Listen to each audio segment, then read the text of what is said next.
주민들의 민원을 직접적으로 받다 보니까 좀 더 깊게 이 문제를 들여다보면 어떨까라는 생각에 소셜벤처를 창업을 하려고 준비를 하고 있었고요. 어디서 사무실을 차려서 어떤 사람들과 함께 일을 해야 되나에 대한 고민이 있었습니다. 그러니까 아이들에게 도시 경험이라는 것이 지금은 정말 없구나 이런 생각들이 좀 들었어요. 환경 문제라는 건 사람들이 일으킨 문제고 정부나 정책뿐만 아니라 좀 시민들이 같이 할 수 있는 게 뭘까. 노인들이 가진 가난함의 의미가 뭔지를 찾는 작업이었다라고 생각을 해요. 전통시장의 새로운 개성 같은 걸 찾아내기 위해서 저희가 정책을 연구하는 데 목적을 두고 있었습니다.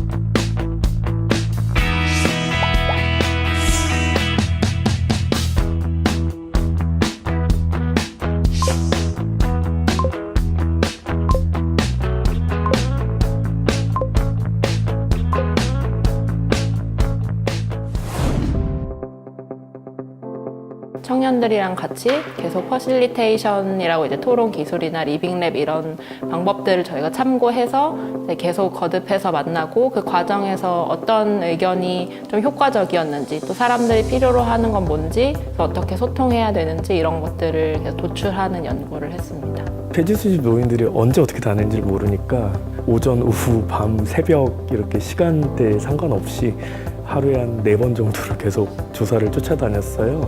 30대 남자애가 이렇게 뒤를 쫓아오니 어르신들이 무서우셔가지고 갑자기 이제 모아놓으신 통 같은 걸 이렇게 던지시더라고요.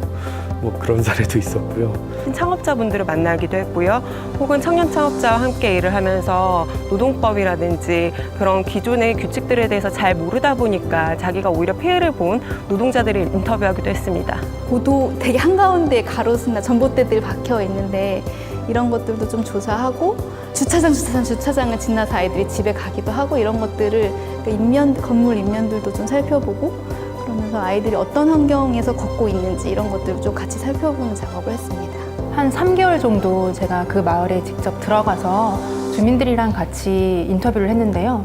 주민들의 문제들을 알 수 있었고 그래서 그 주민들이 말한 그 의견을 바탕으로 그 아이디어를 통해서 재현을 할 수가 있었던 것 같습니다.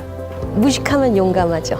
저희끼리 진짜 단순하게 그냥 각 시장에 다 방문해보자. 그래서 매주 돌아가면서 26번의 그 모임을 했고요. 그러면서 48개의 시장을 돌아보게 됐어요. 25개구를 다 돌아보고 나니까 더 공부하고 더 연구하게 되는 거를 배워가는 계기가 됐어요.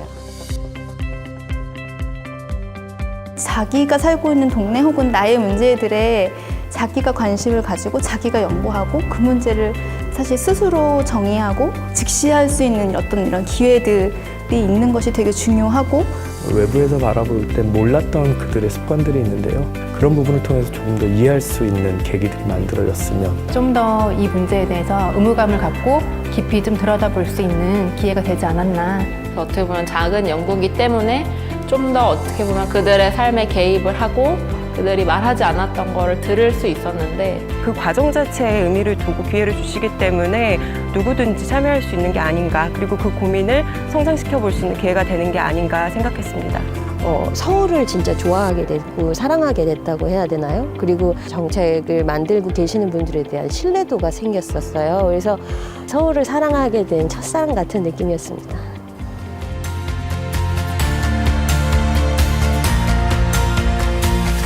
작은 연구가 좋은 서울을 좋은 서울을 좋은 서울을 만듭니다.